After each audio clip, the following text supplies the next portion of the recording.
כן, שער עבודת האלוקים, רפואה שלמה, ידידי נפשי, נחום אליהו בן רות. כסבוך אותנו, כוח ללמוד וללמד. אמן. Alors, וציוונו הבורא יתברך, ouais. Ah oui, où on est là, voilà, juste voilà. וציוונו הבורא יתברך, לשוערים, לפקידים, לעבדים, ליועצים, למשרתים ולמשמשים. Alors on avait vu que on avait nos serviteurs, nos yeux, nos oreilles, notre corps, tout cela qui amène à la personne, en vérité, toutes les bonnes midotes et les mauvaises midotes. L'intelligence, l'oubli, le zikaron, la bêtise, la force, la peur, le don, le radinisme, la gentillesse, la méchanceté, la honte, la chutzpah, tout cela, elle provient, des midotes de la personne avec quoi que je vous ai donné. Ça veut dire qu'on t'a donné des kochot, et avec ces kochot-là, la personne y choisit. Qu'est-ce que tu vas faire? Tu es fort comme un bœuf, Baruch Hashem. Tu peux venir étudier pendant 20 heures par jour, ou tu peux être un videur dans les boîtes et casser la figure aux gens. Tu es un homme qui a peur, tu peux avoir peur d'Akadosh Baruch Hu, ou bien tu peux avoir peur de ton ombre, et tu restes dans ta chambre et tu fais rien. Tous les kochot à Adam, elles viennent pour servir l'homme. Les tzayet l'arvelamot tachat pekudater, les mesher tekufam mesuyemet, yomam mavet. Et tous ces kochot-là, Hachem te les donne depuis le jour où tu es né, jusqu'au jour où à la fin, l'homme il part de ce monde.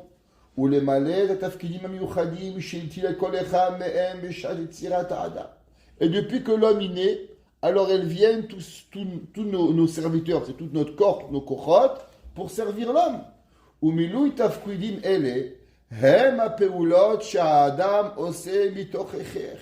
Il y a des choses que l'homme il est fait parce qu'il est forcé.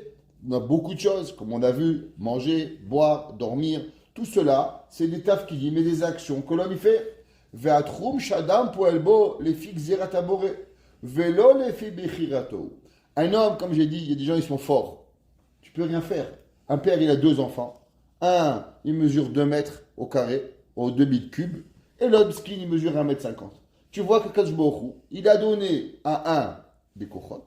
L'autre a des différentes kochot. Un, la Gemara a dit que Kachbohu, il décide s'il est chacham ou tipesh. Mais ça dit qu'on racha ou dit pas. Ça veut dire qu'il y a certaines kochot que Kadosh Baruch Hu t'a donné. Baal kochacha. Il y a des gens, ils sont melech de leur nature. C'est des rois, mais ils savent bien parler. Des gens qui savent bien écouter. C'est une force de savoir écouter les gens. Il y a des gens, impossible de leur parler. Ils écoutent rien. Tu leur parles, ça marche pas. D'autres, ils ont ce koach à écouter. À Kadosh Baruch Hu, depuis qu'on est né, il nous donne des kochot particuliers. Un, il sait faire de l'argent. Un, il sait soigner. Un, il est fort. Un, il sait voir. Chacun, il est avec un trou. Veitir la chabore l'ishtamesh bekol ha-kochot analu. Et Akadosh Baruch Hu, il te donne maintenant tous ces kochot que tu as. Il te permet de t'en servir. Beofani mesuyamim ubitnaim meyuchadim. Maintenant, tout cela, c'est vrai que tu as en toi ce koach que Hachem il t'a donné. Ouais. Un homme, il est grand. Alors, Akadosh Baruch Hu, il a un certain koach. Non, bien sûr, il faut savoir quoi faire. Mais tu ne veux pas dire, ah non, moi je vais être petit, je me coupe les pieds. Ça sert à rien. Un gars, il est beau, il dit, je vais me faire moche. Allez, shalom. Akadosh Baruch Hu te donner ce koach. Maintenant, tu dois t'en servir d'une façon particulière. Les kiyum gufecha. Vela siyot kol ha-peulot shabore natanecha et hashita la'asot ba'olam hazeh. Et avec tout cela, Akadosh Baruch Hu il t'a donné une force et des forces internes, extérieures, physiques, spirituelles, pour servir Hachem. Ou peulot elehen kiyum kol ha-mitzvot. Et avec le koach que tu as, maintenant tu as une action, tu as une mission. C'est quoi la mission? Faire toutes les mitzvot. Il y avait un jour un rab, il a donné un exemple. Il a dit à un soldat, qu'est-ce qu'on le fait? On lui apprend à ramper, on lui apprend à nager, on lui apprend à dormir peu, on lui apprend plein de choses pendant des mois et des mois d'entraînement pour devenir un soldat. Après, qu'est-ce qu'il va faire? Après, on envoie dans une mission. Quand on a une mission, on va faire telle chose. Qu'est-ce qu'on va attendre de lui? Il a un sac. Dans ce sac, il a plein d'objets, il a plein d'articles, avec tout ce qui lui a été appris, et on s'attend à ce qu'il va se servir de tout ce qu'il y a dans son sac, et de tout l'entraînement qu'il a reçu, pour pouvoir accomplir la mission. Imaginons, le gars, il a un couteau dans le sac, il n'utilise pas. Il arrive et dit, ah, je ne suis pas rentré dans la chambre, parce qu'il y avait un bout de fil, je ne pouvais pas rentrer. Mais il fallait couper le fil sur le couteau. Ah, j'ai oublié. Il va être poursuivi. Pourquoi? On t'a donné un couteau. On t'a appris à ramper sous le fil. Pourquoi tu ne l'as pas fait? Ça veut dire qu'on t'a donné des cochotes, on t'a donné des forces, on fait un entraînement. Cet entraînement-là, il est pour un but d'accomplir ta mission. Pareil. L'homme Akadosh Baruch Hu nous donne, chacun d'entre nous, des cochotes. Ces cochotes, c'est le sac à dos. On met là-bas notre lampe de poche, on met là-bas notre couteau, on met là-bas notre boussole, toutes plein de choses qui sont dans notre vie. Et avec tout cela, on a une mission. Les kayem et kol mitzvot. Et le but de la vie, c'est quoi? C'est au moment où on a besoin. Un jour, tu sors les ciseaux, un jour, tu sors le couteau, un jour, tu sors la boussole, un jour, tu sors ton sandwich, à un moment, tu sors ta bouteille d'eau. Souvent, on ne le sort pas. Et voilà. Et l'homme, il doit être racham pour savoir quoi faire, à quel moment faire, pour pouvoir utiliser. Maintenant, si le gars, il fait, par exemple, il rentre un moment et il fait du bruit, il ne doit pas en faire, alors il met sa vie en danger. C'est l'inverse. Si il fait quelque chose qu'il ne devait pas faire ou il ne fait pas, alors c'est pareil la vie. Tous les kochot qu'on a, on a la force, on a la gentillesse, on a la douceur, on a un petit peu de méchanceté. Chaque moment de notre vie, il faut servir quoi? Exemple, quelqu'un il te parle, tais-toi. Un homme, il veut t'empêcher de faire des mitzvot, à four. La Torah dit que des fois, il faut se faire de la hazout. C'est quoi la hazout? Un homme, il te dit, il veut pas, il se moque de toi, de faire ta prière, n'aie pas honte, mets tes filines, fais ta shahari, fais ton mincha. Donc tu vois que tu dois te servir un peu de ta méchanceté pour ne pas avoir peur. Donc on a tous les kochot dans nous. Il y a des gens, souvent, qu'est-ce qu'on fait? On utilise le paquet qu'on a reçu à mauvaise inscience. Un gars, il est méchant avec les autres. Mais quand il y a un goy qui va lui faire un petit pont dans le train, mais plus tes filines. L'inverse, sois gentil avec ton copain à la synagogue, et un peu cette azout d'igdoucha pour faire les mitzvot. Et là, chez Sechel Mechayev otam. Ouais. Et que le Sechel est Mechayev, ve'ele she'ena Sechel Mechayev otam, ve'apulot shibutras otam, ve'izir otam aboré barach, aboré les morts. Ouais. Alors, ça c'est ce que toute la vie elle arrive. Faire, pas faire, manger, pas manger, dormir. Tout ce que tu as à faire, ouais, l'homme il doit dormir. Pas chaud de dormir, mais comment dormir? Dormir dans la rue? Tu vas dormir où? Pareil, l'homme il doit manger. Est-ce que parce que tu as faim, alors tu vas manger n'importe où? L'homme il est là, il est dans un mariage. Qu'est-ce que tu arrives? Il y a des gens, attends qu'on te sert à manger, attends qu'on te donne. C'est vrai que tu as faim, mais attends, il y a hatan, il y a une kala, il y a une bar mitzvah, tout doit être fait. Mais Mais tout ça comment? Avec le juste milieu, avec la chorma de comment agir.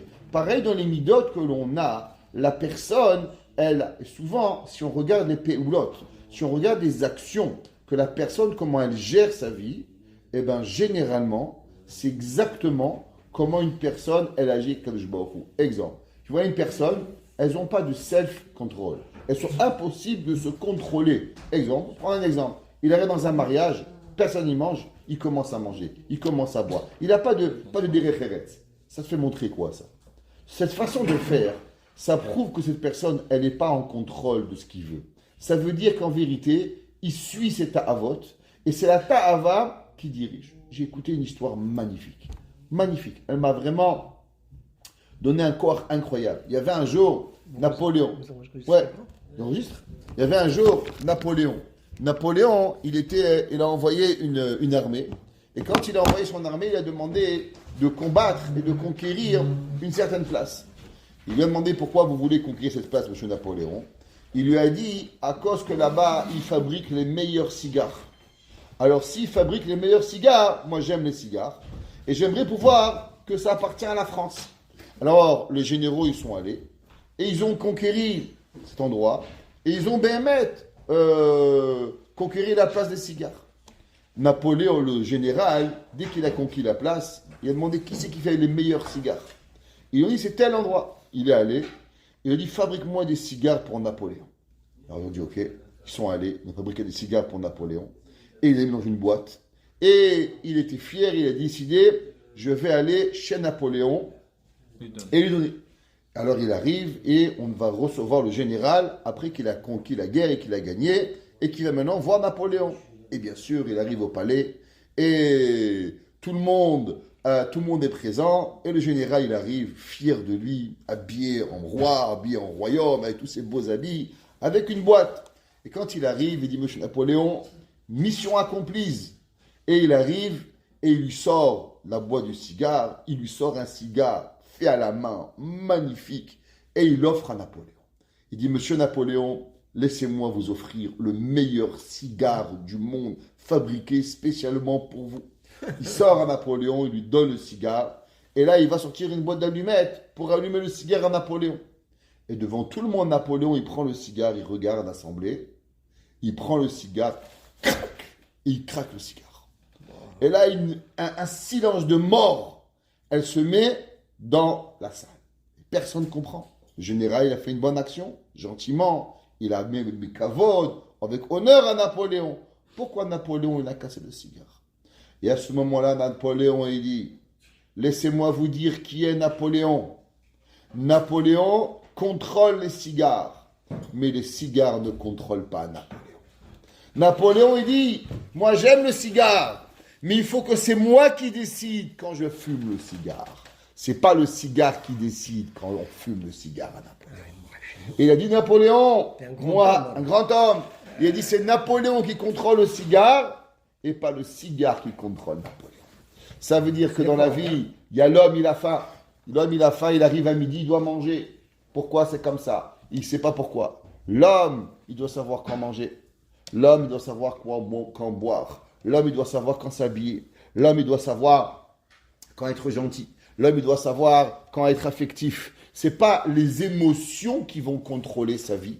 Et l'inverse, c'est l'homme qui contrôle les émotions et pas l'inverse. C'est pour ça que c'était un grand homme. Hazak. Mais il faut contrôler le cigare. C'est toi. De temps en temps. Hazak. Alors, quand varim shemas liadcha, tout ce que je t'ai donné, veshenatati lechet ashlita lishtamesh baem baolam hazeh, pour pouvoir être cholette, tout ce que l'on a, alors on peut arriver. Prenons Rish Lakish. Rish Lakish était un chef des brigands. Mais un beau jour, il a compris que Rish Lakish, il pouvait être beaucoup plus qu'un chef des brigands. Qu'est-ce qu'il pouvait devenir? Devenir Talmid Chacham incroyable. Et il s'est servi de la force qu'il avait, plus pour être un chef des brigands, pour pouvoir quoi? Pour pouvoir devenir la Havruta de Rabbi Yohanan. Pour pouvoir devenir... Havruta est beau-frère. Le top des tops. Le top des tops. Ça veut dire que quoi? Il a compris qu'en vérité, derrière lui, il y avait quelque chose qui était encore beaucoup plus grand. On a un koach. Le koach, il est quoi? Se suffit de ta'ava ou avancer pour pouvoir grandir. C'était Amora, c'était Amora. Alit otar l'archov shem atzman dirushim ekiyumer leshlemuter ola anaater.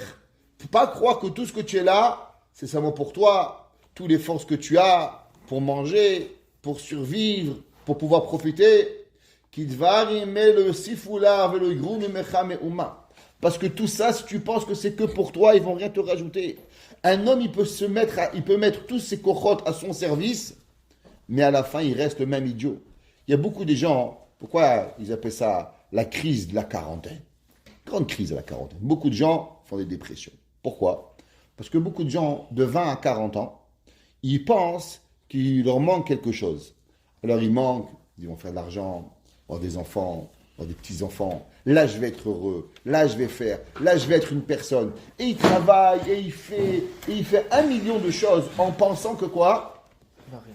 En pensant que la joie, elle va lui venir à l'extérieur. Quoi? Ok, je vais me marier, je vais être heureux. Il se marie, j'ai pas d'enfant. Ok, je vais avoir un enfant. Après, ok, non, pour la bar mitzvah, je vais avoir une reconnaissance. Il fait une bar mitzvah, il dépense 100 000 $, il est là. Le lendemain, la bar mitzvah, déprimé. Après, il dit, bon, ça va, le mariage, travail dur, j'achète une maison. Ouais. Et à la fin, il se réveille à 45 ans, il a les cheveux blancs, il a fait 1 million de choses sur Terre, et il regarde son passé, ma parole, rien, zéro, nul. Et là, il voit sa vie, il dit, je comprends pas. Je pensais le mariage, je pensais les enfants, je pensais les bar mitzvah, les bat mitzvah, les brit mila. Mais qu'est-ce qui s'est passé de ma vie? Mani, qu'est-ce que j'ai fait? Et l'homme, il doit ouvrir ses yeux. Mais j'étais au service de mon corps. J'ai jamais arrivé à avoir une simcha pnimi. Ça, c'est pourquoi? Parce qu'il a utilisé tous ses kochot à quoi? À arriver à remplir ses propres ta'avot. Velo tagia elaich mehem lo hana'a velo tsa'ar. Et en vérité, tout ce qu'on te donne, il t'arrivera jamais d'ana. Vehem rag nevarim anogim negufech. Et ça va être seulement pour remplir ton corps. Ta neshama, elle ne va rien prouver de tout ça. Moi, j'ai entendu que... Habaim lefanav mibifnim ou mibachutz. Ve'en baem af davar shu mitzad atzmo letzorkech. Et tous ces kochot que la neshama elle a, elle se retrouve un jour à neshama qu'elle n'a rien eu. elle a été seulement au service du corps. Et on comprend qu'un jour le corps, c'est fini, basta. Ve'em beyachis elaïr, kemo ashliya legabe avlad. Dans le ventre, il y a quoi? Il y a le placenta. Et le placenta, il y a un bébé dedans. Qu'est-ce qui fait le placenta? C'est vrai que sur le placenta, il est malade. Alors, Barmina, le bébé, il est malade. Mais en vérité, si on doit sauver le placenta ou le bébé, qu'est-ce qu'on va sauver? Et le bébé est le plus important. Ouais, pareil. La coquille d'œuf, elle est solide. Et l'œuf, il est quoi? Et l'œuf, il est le liquide, il est rien. Imaginons si la coquille, elle pouvait parler, et le blanc et le jaune, ils pouvaient parler. La coquille, elle dit à l'œuf, regarde, œuf, comment tu es liquide. Comment tu vaux rien sans moi. Regarde comment je suis fort. Regarde comment toi, tu es zéro, tu es rien. Et il se bagarre. Et l'œuf, il dit, non, regarde, je suis beau, je suis blanc, je suis jaune. Il dit, mais qu'est-ce que tu es? Tu es rien. Sans moi, tu es rien du tout. Et comme ça se passe pendant des jours et des jours. La coquille, elle se bagarre avec l'œuf. Et le pauvre liquide d'œuf, il se demande, mais c'est quoi le tachrit? Il n'y a rien du tout. Et un beau jour, on prend l'œuf et on fait cuire l'œuf. Et qu'est-ce qu'on fait avec la coquille? La première chose, on la prend, on la jette à la poubelle. Et après, on prend l'œuf, on le coupe, on l'assaisonne, on le fait bon, on fait une bracha et on mange. Pendant des jours et des jours, la coquille, elle a pensé qu'elle était je ne sais pas quoi. Et que le liquide de l'œuf était rien. Et à la première occasion, qu'est-ce qu'on fait avec la coquille? On la fout à la poubelle et après on élève le blanc d'œuf. Ou bien l'œuf, il le prend et grâce à l'œuf, il y a un nouveau poussin qui va pousser. Alors ça veut dire que l'homme, il peut croire qu'il est fort, il peut croire que l'autre, il est rien. Mais à la première occasion, qu'est-ce qu'on va faire? On va prendre ce qu'on pensait qui était nécessaire et on la met à la poubelle. Et la chose qui avait l'air pas nécessaire, alors elle devient oui nécessaire. Mais le placenta, c'est un liquide, non? Pourquoi? Non, c'est solide. Les gabés, il devient liquide, après il se solidifie pour remettre le bébé dedans. Les gabés à effroir par rapport avec le bébé. Veim tavinu. Betaski le'eze kavana evet yotach laolam hazeh. Et si tu comprends la raison, bémet, pourquoi, quelle est la raison Hachem il est dans ce monde? T'es pas une coquille, t'es pas un placenta, t'as une vie, t'as une chiyou, t'as une neshama. Vet atova she'asiti lar bazeh. Là, en vérité, Chovot HaLevavot, il répond à une question qu'on sait, comme quoi, pourquoi la Neshama elle est venue sur terre. Le Zohar il écrit et il dit, pourquoi Kadosh Baruch Hu il amène la Neshama sur terre? C'était pour donner au Olam Haba, alors que Kadosh Baruch Hu il aurait pu donner au Olam Haba. La réponse elle est qu'en vérité, Kadosh Baruch Hu il a amené la Neshama sur terre pour pas que la Neshama elle a ce qu'on appelle Naham de Kisufa, le pain de la honte. Hachem il t'amène ici-bas pour que tu travailles, pour que quand tu vas arriver en haut, tu vas avoir un Olam Haba qui est mérité. Tu as fait des efforts. Alors ça s'appelle que l'homme, il ne reçoit pas Nahama de Kisufa. Qu'en vérité, c'est une Tova, c'est pas un mal. Hachem, il n'a pas pensé, tiens, je vais faire du mal à David, à Shlomo, à Yitzhak, à Jean-Jacques, à Philippe, et on va punir l'homme. Four. Hachem, il fait une Tova incroyable à l'humain de l'apporter Olam Hazeh pour lui donner un Olam Haba. Mais on dit que Hachem, il a mis des souris un peu partout. C'est pas des Isurim, c'est des tentations. La Torah, c'est Isurim. C'est pas Isurim, ça veut dire c'est des tentations pour arriver. Vet hatova shasit, vetivchari, l'homme doit choisir. La avod oti, vetimnei milehamrot. Et l'homme, toute sa cheville, c'est quoi? Il a devant lui deux choix. Est-ce qu'il va choisir la force pour étudier, par exemple, ou il va choisir la force pour devenir un nageur professionnel? C'est combien d'années ça prend pour être nageur professionnel? Un jour, on avait amené à la yeshiva, quand j'étais à Yavne, on avait amené un gars qui avait couru, qui avait fait les Olympiques. Et quand il avait mené les Olympiques, il est arrivé médaille de bronze aux Olympiques. Il avait expliqué aux enfants tous les sacrifices qu'il avait dû faire pour pouvoir arriver aux Olympiques. Qu'est-ce que ça veut dire? Tous les matins, depuis qu'il avait 12 ans, il se réveillait à 4 heures du matin. Il devait courir pendant 1 heure. Après, il devait faire du sport. Il avait dit que depuis l'âge de 12 ans, jusqu'à qu'il avait fini les Olympiques, il n'avait jamais mangé une frite ou jamais mangé une pizza. Pourquoi? Jamais. Pourquoi? Parce que les gras, c'est mauvais. Il suivait un régime très très très sévère qui devait, été comme hiver, faire attention. Et que il dormait, il mangeait et était là, et ses devoirs. Alors après, un enfant, il lui avait demandé, monsieur, est-ce que ça vaut la peine? Vous avez gagné une fois une médaille de bronze aux Olympiques. Une fois. Or. Même pas or. Est-ce qu'à la fin, ça vaut la peine tout l'effort que vous avez fait depuis l'âge de 12 ans jusqu'à l'âge de 28 ans? Est-ce que ça valait la peine tous ces efforts? Il a dit, si juste tu avais été aux Olympiques et que tu avais écouté ton nom acclamé par la foule pendant 30 secondes, à savoir qu'il y a 50 000 personnes qui crient ton nom, tu n'aurais jamais posé cette question. Ça veut dire que l'homme, il est là, il est prêt à faire des efforts pendant des années. Il dit à refaire demain, je refais. J'ai de nouveau 12 ans et je me prive de tout pour encore une fois arriver aux Olympiques aux médailles de bronze. Un goy. 30 secondes. 30 secondes. Ça veut dire, il fait partie de l'histoire du monde. Maintenant, dans le monde olympique, il est monsieur ainsi. Ça y est, coureur, ouais. il est le coureur canadien, le premier Canadien qui avait gagné je sais pas quoi. Qu'est-ce qui arrive? Il arrive que ça vaut quelque part. Ouais, regardez, il y avait un jour, un grand joueur olympique, Bolt, je sais pas comment il s'appelle. Johnson. Quoi? Non, un grand Qu'est-ce coureur. qu'il faisait? Il Ah, courait. Ah, Et Usain Bolt. Usain Bolt, ouais, Ouais, le Jamaïcain. Jamaïcain. À la Ah, dernière il course de sa vie, il voulait gagner. Et il a vu qu'il a perdu. Plusieurs fois. Qu'est-ce qu'il a fait? Quand il a vu qu'il perdait, il s'est jeté par terre.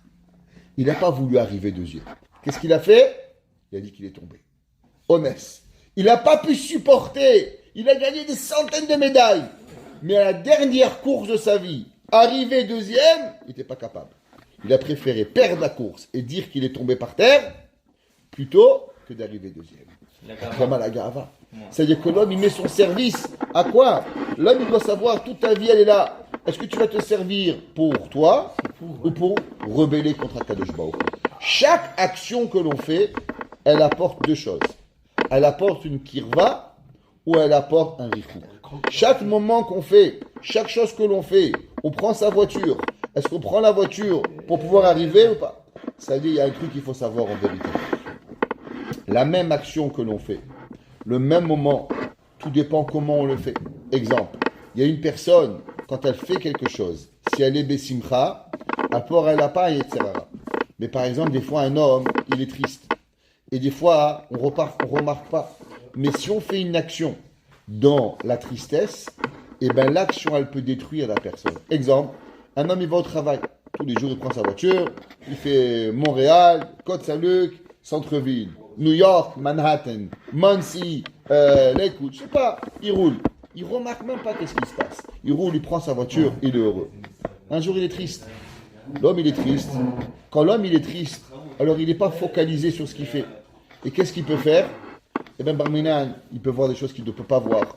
Il peut, Rahman Aitzlan, tomber dans des Yetzirara qui sont terribles. Pourquoi? Pourquoi aujourd'hui plus que hier? Parce que hier, tu étais Bessimcha. Quand tu étais Bessimcha hier, alors automatiquement, tu n'as pas eu le Yetzirara. Quand l'homme, il est Betsahar, quand l'homme, il a une difficulté, il faut savoir que le Yetzirara, il est encore beaucoup plus fort. L'homme, il doit savoir que des fois, il doit s'abstenir de faire quelque chose. Pourquoi? À cause de la tristesse, alors il va avoir une épreuve qu'hier, il n'avait pas. Et on peut faire la même action, 10 fois, 20 fois, 100 fois. Pendant 100 fois, elle a marché. Mais la 101e fois, elle peut arriver à nous tromper. Et là, l'homme, il doit savoir que toute sa vie, il est sur un but. À savoir, est-ce que tu vas être rebelle à Kadosh Baruch Hu? Kol ma shishati otach alav, az ale otach ala malak de la veter, chez Bechira ve Aouvai. Si l'homme, il fait attention, alors l'homme, il pourra arriver à se servir et à arriver au but qui soit appelé un choix d'Hachem. Ahuv min abriot, aimé par Akadosh Baruch Hu. Vekarev odach el amida darachamim sheli. Et il va arriver à devenir la miséricorde d'Hachem. Ve'albish otach et ziv kevodi. L'homme qui fait une action, l'homme qui fait quelque chose pour arriver, alors Behemet, il arrive à quelque chose qui va être incroyable. J'ai écouté une histoire que j'ai lue cette semaine. J'avais écouté, mais je n'avais pas lu l'histoire dedans. Déjà, j'avais écouté, elle faisait longtemps, mais il me manquait beaucoup de détails. Et cette semaine, Baruch Hashem, j'ai trouvé l'histoire par écrit. Il y avait un jour une fille qui s'appelait Rosa Fisch. Elle habitait à Vienne, en Autriche. Et l'école autrichienne, on parle avant-guerre, juive, Fisch, Rosa. Elle elle avait à l'école, à l'époque, était sous contrôle d'État, déjà en Autriche. Et un jour, la directrice d'école, elle arrive et elle lui dit, mademoiselle Fisch, voilà, on a ici un homme qui fait partie du conservatoire d'Autriche, qui aimerait écouter votre voix. On a entendu que vous avez une voix magnifique et que cette voix-là, elle est incroyable. On aimerait écouter votre voix. Et peut-être que vous allez pouvoir avoir un contrat qui va être incroyable, avoir une carrière. Elle a regardé, elle dit, je suis désolé, mais je ne chante pas devant les hommes. Une jeune fille, elle avait 14 ans. Alors, elle dit, mais écoutez, c'est juste 5 minutes, faites-nous un petit solo. Elle dit, je ne veux pas. Alors, le gouvernement, il a écouté cela, il n'a pas accepté. Ils ont envoyé des messagers et ils ont essayé par tous les moyens de faire chanter cette fille, offrir des contrats. Et elle n'a pas voulu. Ça a même touché que c'est arrivé public dans les journaux d'Autriche, comme quoi il y a une jeune fille juive qui refuse de chanter et même d'avoir une audition au conservatoire et même à l'opéra parce qu'elle est juive et elle refuse. Et ça a créé tout un bruit dans la ville, dans le pays, qu'il y a une fille juive qu'il y a une fille juive qui tient tellement à ses principes et qu'elle refuse d'être écoutée. On parle aux années 1900. Alors, c'est arrivé et à l'époque, sa fille, elle a eu 18 ans. Le Chafetz Chaim, il est arrivé à Vilna. Quand le Chafetz Chaim est arrivé à Vilna, c'était à la fin de la vie du Chafetz Chaim, aux alentours de 1918. Alors, le Rav Fisch était un talmide du Chafetz Chaim. Alors, il a dit à sa femme, je vais aller voir le Chafetz Chaim à Vilna. Ça, c'est le mari de le père de Madame Rose. Le père de Madame Rose Fisch, il était à Vilna. Alors, il a dit à sa femme, viens, on va aller ensemble, toi et moi, de Vienne, on va aller à Vilna. Sa femme, elle, tu sais, notre fille, elle a 18 ans maintenant. Ça vaut la peine qu'on prend notre fille et on l'amène prendre une bracha du Chafetz Chaim. Top. Ouais, mais là, il est venu à Vilna. Il fait le voyage de Radin à Vilna. Et eux, ils ont fait le voyage de Vienne à Vilna. Alors, ils sont arrivés. Et dès qu'il est rentré voir le Chafetz Chaim, il lui a dit, j'habite toujours à Vienne. Il lui a dit oui. Il dit, moi, tu as entendu parler de cette histoire qu'il y a une jeune fille juive qui a refusé de chanter et d'être écoutée par le goy et d'être écoutée pour l'opéra et qu'elle a été Mekadesh Shem Shamaim. Je dis, bien sûr, c'est ma fille. Il dit, quoi? C'est ta fille qui a été Mekadesh Shem Shamaim? Il dit, oui, vous savez quoi, Rabbi? Non seulement c'est ma fille, mais ma fille, elle est dehors. Il dit, quoi, ta fille, elle est ici à Vilna? Il dit, rentre là. Chafetz Chaim, il a fait rentrer la fille, Rosa Fisch. Et il lui a dit, écoute, madame Rosa Fisch, ce que tu as fait, Bachamaï, tu n'as même pas d'idée. Tu as fait quelque chose que tu ne peux pas imaginer à combien ça a été Mekadesh Shem Shamaim, ce que tu as rêvé. Tu aurais pu avoir un nom chez les Goïm, à l'opéra, ton nom en Italie, en Suisse, en Allemagne. À l'époque, c'était en 1900. Le summum de l'opéra. Les opéras, c'est ce qu'il y avait, la chanson, la musique. Incroyable. Il a dit, laisse-moi te bénir que tu vas avoir, Beth Hashem, un très bon chidour. Mais de la même façon que tu as refusé d'avoir ton nom dans l'opéra comme ça, et que tout le monde te connaisse, dans la Torah, il n'y a pas de quoi une femme avoir un nom que tout le monde connaît. Ça n'existe pas. Mais laisse-moi te bénir d'une bracha. Dis quelle bracha? Que tu vas avoir un enfant. Que ton fils, il sera connu dans le monde entier. Et que de lui sortira une génération de Torah. Et quand on donnera le nom de ton fils, alors il sera encore beaucoup plus grand que l'opéra. L'opéra, ça dure 20 ans. Mais lui, son nom, il sera pour des générations à venir le nom que tu auras mérité parce que tu as fait. Merci beaucoup, elle s'est mariée. Des années plus tard, elle avait 80 ans. Et un jour, elle était à table. Et son petit-fils, il lui a dit, Mamie, comment tu as mérité d'avoir un fils qui s'appelle Shmuel Alevi Vosner, que le Chazonish, il a dit sur lui à l'âge de 40 ans, qui connaissait toute la Torah Kula. Et elle leur a raconté cette histoire. Qu'en vérité, elle a mérité d'avoir le Rav Vosner de Bénébrac, qui est connu comme un Admour, qui a vécu plus de centenaires, qui était Talmid à Yeshiva de Lublin, qui a ouvert la Yeshiva de Lublin, que le nom Vosner dans le monde, il a changé le monde, il a changé la halakha, il a changé les plus grandes questions. Et pour la première fois de sa vie, quand elle avait 80 ans, et que son fils il avait 60 ans, elle a été mégala cette histoire. Pourquoi elle a mérité d'avoir le fils Vosner, Shmuel Alevi Vosner. Ça c'est ce qu'il écrit ici. Il dit que l'homme, quand il fait des efforts, alors Akadosh Baruch Hu, il est mashre shechinato ala Adam. Il donne sur la personne. Et que l'homme, il va recevoir tout. Maintenant, la fille, elle aurait pu choisir d'être une opérette. Alors, ça aurait duré combien l'opérette? Ça aurait donné à la personne, allez, 20 ans, 30 ans. Mais à la fin, elle aurait tout perdu. Et c'est notre choix, en vérité. Savoir est-ce qu'on veut se rapprocher d'Akadosh Baruch Hu, ou bien, Mechila, ou bien, on veut juste pour pouvoir se rebeller pour Akadosh Baruch Hu. Baruch Hanai Leolam. Amen, amen.